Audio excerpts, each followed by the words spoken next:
Throws keyword. अभी तक अपन ने 4 कीवर्ड किए हैं एक्सेप्शन हैंडलिंग के, ट्राई, कैच, फाइनली और थ्रो। नेक्स्ट है थ्रोज कीवर्ड। अब पहले मैंने अपना खुद का एक एक्सेप्शन बनाया, इनवैलिड रोल नंबर एक्सेप्शन, बिल्कुल वैसे ही जो अपन ने पहले किया था, जिसकी पेरेंट क्लास एक्सेप्शन होगी। एक मैंने बनाया class name too short exception. अगर रोल नंबर 0 या उससे कम है तो मैसेज आना चाहिए roll number is not valid. और नेम में अगर जो कैरेक्टर्स हैं किसी स्पेसिफिक नंबर ऑफ कैरेक्टर्स से कम हैं तो मैसेज आना चाहिए नेम टू शॉर्ट एक्सेप्शन। तो ये मैंने खुद के एक्सेप्शन बनाए। एक तो मैंने एक्सेप्शन बनाया खुद का, कौन सा, इनवैलिड रोल नंबर एक्सेप्शन। ये कब आना चाहिए? जब यूजर रोल नंबर 0 या उससे कम दे। एक नेम टू शॉर्ट एक्सेप्शन कब आना चाहिए? जब नेम में यूजर 2 से कम कैरेक्टर दे। तो इनमें मैंने सिंपल मैसेज स्टोर किया है। अब मेन इसमें थ्रोज कीवर्ड का यूज देखें। अभी तक जो अपन एक्सेप्शन हैंडलिंग करते हैं उसमें ट्राई कैच लगा देते हैं मेन के अंदर ही। अब मान लो अपने को ऐसा करना हो कि एक फंक्शन में कोई एक्सेप्शन आ सकता है। जैसे मान लो एक फंक्शन है चेक डेटा। चेक डेटा के पास रोल नंबर और नेम आर्ग्यूमेंट आएंगे। ये रोल नंबर और नेम को चेक करेगा। एक मिनट। चेक डेटा जो है वो रोल नंबर और नेम को चेक करेगा कि रोल नंबर और नेम वैलिड हैं या नहीं है। तो एक तरीका तो ये है कि मैं चेक डेटा के अंदर ही ट्राई कैच ब्लॉक लगाऊं और एक्सेप्शन हैंडलिंग करूं। दूसरा तरीका क्या है कि मैं चेक डेटा मेथड बनाते हुए इसके साथ में मैंने ये स्पेसिफाई कर दिया throws invalid roll number exception और नेम टू शॉर्ट एक्सेप्शन। इसका मतलब ये फंक्शन ये 2 तरह के एक्सेप्शन थ्रो कर सकता है, इनवैलिड रोल नंबर एक्सेप्शन और नेम टू शॉर्ट एक्सेप्शन। इसका मतलब इस फंक्शन को जहां से भी कॉल किया जाएगा वो वहां एक्सेप्शन हैंडलिंग करनी पड़ेगी। तो थ्रोज कीवर्ड का यूज करके अपन ये बताते हैं कि अपना जो फंक्शन है वो कौन कौन से एक्सेप्शन थ्रो कर सकता है। तो इसकी एक्सेप्शन हैंडलिंग कहाँ की जाएगी? जहां से भी इस फंक्शन को कॉल करेंगे। तो जैसा आप देखोगे यहां मैंने लिखा है फंक्शन में अगर roll number less than equal to 0 है तो throw new invalid roll number exception. Roll number is required to be greater than 0। Else if जो भी नेम में आया है डॉट ट्रिम, मैंने उसमें से स्पेसेस रिमूव करी। डॉट लेंथ लेस देन 3, अगर नेम को ट्रिम करके उसकी लेंथ 3 से कम है तो उस केस में मैसेज आना चाहिए नेम टू शॉर्ट एक्सेप्शन आना चाहिए। तो मैंने लिखा throw new name too short exception, name is required to be of at least 2 characters. इसका मतलब मैंने फंक्शन के अंदर कोई एक्सेप्शन हैंडलिंग नहीं करी है। फंक्शन में मैंने चेक किया अगर रोल नंबर इनवैलिड है तो मैंने invalid roll number exception generate किया। अगर नेम में 3 कैरेक्टर्स से कम है या लेस देन 2 लिखा मैंने। अगर name dot trim dot length less than 2 है मतलब 2 कैरेक्टर से कम है तो कौन सा एक्सेप्शन आना चाहिए? Name too short exception. Throws का यूज करके अपन ये बताते हैं कि अपना जो फंक्शन है वो कौन कौन से एक्सेप्शन जनरेट कर सकता है। तो मैंने ये बताया कि चेक डेटा फंक्शन के अंदर ये 2 एक्सेप्शन आ सकते हैं। तो अब चेक डेटा फंक्शन को ट्राई कैच ब्लॉक के अंदर से कॉल करना कंपलसरी है और वहीं पे इसकी एक्सेप्शन हैंडलिंग होगी। तो अब अपन नीचे देखें मेन में मैंने रोल नंबर और नेम वेरिएबल डिक्लेयर किए। ट्राई ब्लॉक के अंदर मैंने इनमें इनपुट लिया। फिर मैंने चेक डेटा को रोल नंबर और नेम पास कर दिया। और मेन के अंदर ही मैंने क्या किया है, दो कैच लगाए हैं, एक इनवैलिड रोल नंबर एक्सेप्शन का, एक नेम टू शॉर्ट एक्सेप्शन का। तो अगर अपन चाहते हैं कि मुझे फंक्शन में एक्सेप्शन हैंडलिंग नहीं करनी है, मुझे जहां से फंक्शन को कॉल किया जाए वहां एक्सेप्शन हैंडलिंग करनी है, तो मैं फंक्शन को बनाते हुए उसके लास्ट में ये लगाऊंगा कि फंक्शन कौन कौन से एक्सेप्शन थ्रो कर सकता है। जैसे मैंने दिया फंक्शन ये दो एक्सेप्शन थ्रो कर सकता है। तो एक्सेप्शन हैंडलिंग के दो तरीके होते हैं। पहला तो मैं फंक्शन के अंदर जहां पे भी मुझे एक्सेप्शन हैंडल करना है वहां ट्राई कैच लगा दूं। दूसरा तरीका, मैं फंक्शन बनाते हुए लास्ट में थ्रोज लगाऊं कि फंक्शन कौन कौन से एक्सेप्शन थ्रो कर सकता है। अब जहां से फंक्शन को कॉल करेंगे वो ट्राई ब्लॉक होना चाहिए। इसका मतलब ये है कि मेन के अंदर से मैंने चेक डेटा को कॉल किया तो ट्राई ब्लॉक के अंदर से कॉल किया है। अगर मैं इसको ट्राई कैच के बाद कॉल करूंगा, जैसा आप यहां देख रहे हो, कैच ब्लॉक एंड होने के बाद मैंने चेक डेटा को कॉल किया है, मतलब ट्राई ब्लॉक्स के अंदर से नहीं किया है, तो प्रोग्राम को कंपाइल करने पर एरर आएगा। इसका मतलब ऐसा फंक्शन जो आपने बताया है कि कौन कौन से एक्सेप्शन थ्रो कर सकता है, उसको ट्राई ब्लॉक के अंदर से कॉल करना कंपलसरी है। ऐसे जावा में बहुत सारे प्री डिफाइंड फंक्शंस होते हैं जिनको आपको ट्राई ब्लॉक के अंदर से कॉल करना पड़ेगा, क्योंकि वो जो फंक्शंस बने हुए हैं उनके भी एंड में थ्रोज कीवर्ड लगा हुआ है। तो जैसे C++ में डिस्ट्रक्टर होता है, कंस्ट्रक्टर कब कॉल होता है? जब ऑब्जेक्ट क्रिएट होता है। डिस्ट्रक्टर कब कॉल होता है? जब ऑब्जेक्ट मेमोरी से हटता है। तो जैसे दूसरी लैंग्वेज में डिस्ट्रक्टर होता है, वैसे ही जावा में क्या होता है? Finalize method. जावा में डिस्ट्रक्टर नहीं होता है, डिस्ट्रक्टर की जगह फाइनलाइज मेथड होता है। तो कंस्ट्रक्टर में तो लिखते हैं अपन इनिशियलाइजेशन कोड, और फाइनलाइज मेथड या डिस्ट्रक्टर में अपन लिखते हैं क्लीन अप कोड। सबसे सिंपल एग्जांपल लें, कंस्ट्रक्टर में मैंने कोई फाइल ओपन करी है, क्लास में कंस्ट्रक्टर बनाया, कंस्ट्रक्टर में मैंने कोई फाइल ओपन करी है या डेटाबेस कनेक्शन ओपन करा है, तो जैसे ही क्लास का ऑब्जेक्ट बनेगा फाइल ओपन हो जाएगी या डेटाबेस ओपन हो जाएगा। अब मुझे उसको क्लोज करना है, तो जब ऑब्जेक्ट मेमोरी से हटे तो फाइल क्लोज हो जानी चाहिए। तो फाइल क्लोज करने का कोड या डेटाबेस कनेक्शन को क्लोज करने का कोड किसमें लिखेंगे अपन? फाइनलाइज मेथड में। मैंने क्लास बनाई पिक्स, इसमें एक्स और वाई है, कंस्ट्रक्टर बनाया, डिस्प्ले बनाया, और ये है फाइनलाइज मेथड।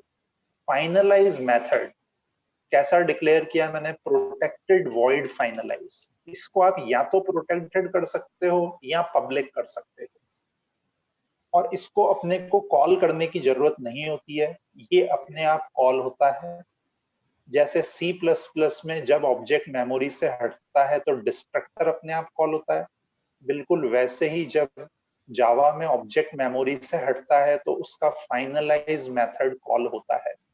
यहाँ आप लिख सकते हो फाइनलाइज मेथड में डेटाबेस कनेक्शन को क्लोज करने का कोड या फाइल्स को क्लोज करने का कोड। प्रोटेक्टेड क्यों लिया है मैंने? प्रोटेक्टेड के अलावा पब्लिक भी ले सकते हैं फाइनलाइज को। एक्चुअली जो फाइनलाइज मेथड है वो एक प्री डिफाइंड क्लास होती है जिस क्लास का नाम है ऑब्जेक्ट, उसके अंदर होता है। और जावा में जितनी भी क्लासेस अपन बनाते हैं उन सबकी पेरेंट क्लास होती है ऑब्जेक्ट क्लास। जैसे मैंने एक क्लास बनाई एम्प्लॉय, एम्प्लॉय की पेरेंट है पर्सन, पर्सन की मैंने तो कोई पेरेंट दी नहीं, तो बाय डिफॉल्ट उसकी पेरेंट क्लास होती है ऑब्जेक्ट, जिसका ओ कैपिटल। अब मैंने यहाँ क्लास पिक्स बनाई, इसकी पेरेंट क्लास कौन सी है? ऑब्जेक्ट। ऑब्जेक्ट नाम की एक प्री डिफाइंड क्लास। तो ऑब्जेक्ट नाम की प्री डिफाइंड क्लास में एक फाइनलाइज नाम का मेथड है जो वहां प्रोटेक्टेड है। तो वहां प्रोटेक्टेड है तो आप उसको या तो यहाँ प्रोटेक्टेड रखोगे या पब्लिक रखोगे, मतलब जो वहां है उससे कम नहीं कर सकते। तो अगर मैं प्राइवेट करता हूं तो प्राइवेट तो प्रोटेक्टेड से कम स्कोप होता है, तो मैं प्राइवेट नहीं कर सकता। तो पेरेंट क्लास ऑब्जेक्ट के अंदर फाइनलाइज मेथड कैसा है, प्रोटेक्टेड है। तो जब मैं उसको ओवरराइड कर रहा हूं इस क्लास में, तो वो या तो प्रोटेक्टेड ही होगा या उससे ज्यादा होगा। तो प्रोटेक्टेड से ज्यादा क्या होता है, पब्लिक। इसलिए अपन या तो इसको प्रोटेक्टेड रख सकते हैं या पब्लिक रख सकते हैं। और ऐसा सिर्फ प्री डिफाइंड क्लासेस में नहीं है, अपनी क्लासेस में भी है। जब अपन खुद की क्लास बनाएंगे, तो अगर पेरेंट क्लास के अंदर मैंने कोई मेथड डिक्लेयर किया है, मान लो एक एब्स्ट्रैक्ट क्लास के अंदर मैंने पब्लिक मेथड डिक्लेयर किया है, तो मैं चाइल्ड क्लास में बनाते हुए उसको पब्लिक से नीचे नहीं रख सकता। जो उसका एक्सेस पेरेंट क्लास में है उससे कम चाइल्ड क्लास में नहीं हो सकता, उससे ज्यादा हो सकता है। मेन में मैंने पिक्स क्लास का ऑब्जेक्ट बनाया D30, 10। डी डॉट डिस्प्ले 30 और 10 डिस्प्ले होंगे। फिर मैंने लिखा D equal to new pix 300, 100। तो D पहले अलग ऑब्जेक्ट को पॉइंट कर रहा था, इस वाले ऑब्जेक्ट को। अब D नए ऑब्जेक्ट को पॉइंट करेगा। तो पुराना ऑब्जेक्ट अपने आप मेमोरी से हट जाएगा। लेकिन अपने आप कब हटेगा, जब गार्बेज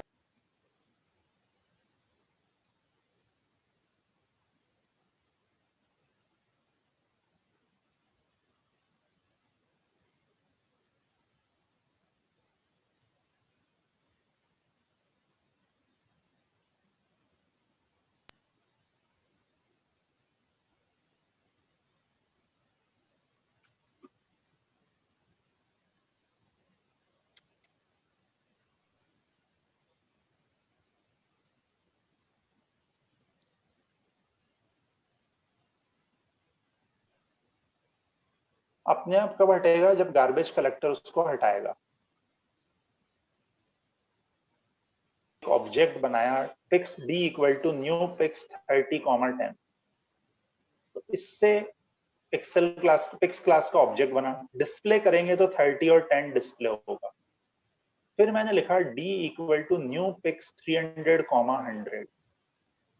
इससे क्या होगा, नया ऑब्जेक्ट बनेगा, उसका एड्रेस D में आएगा।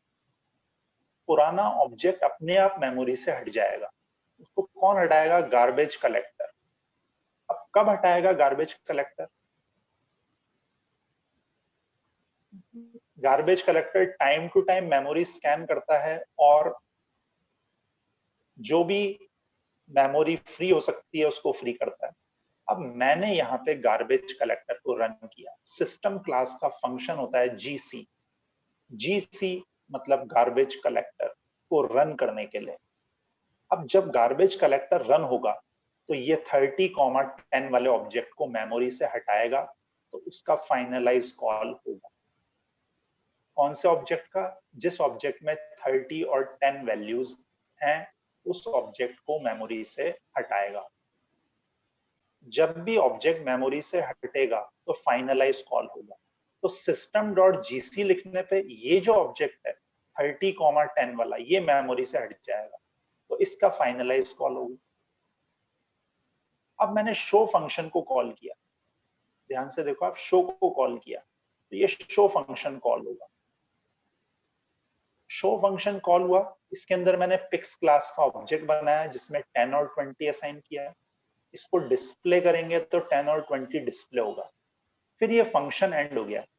तो मैं ये चाहता हूं कि ये जो ऑब्जेक्ट मेमोरी में बना हुआ है ये इमीडिएटली रिमूव हो जाए।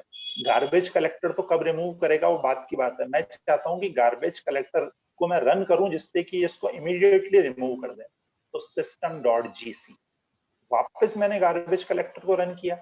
ये किसको रिमूव कर देगा, D1 ऑब्जेक्ट को जो मैंने शो में बनाया है।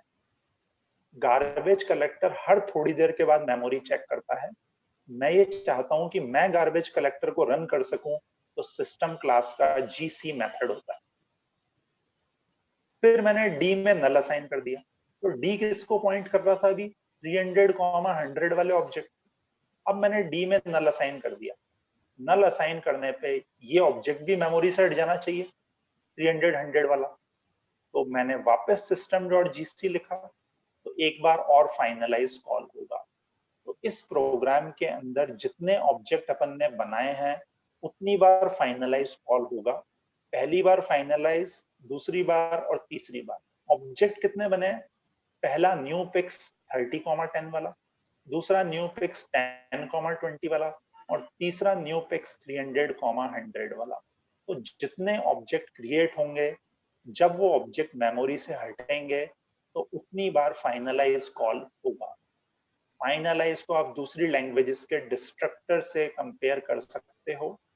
फाइनलाइज तब कॉल होता है जब गार्बेज कलेक्टर उसको मेमोरी से, ऑब्जेक्ट को मेमोरी से हटाता है, और गार्बेज कलेक्टर को अपन खुद रन कर सकते हैं इस तरीके से, system.gc से।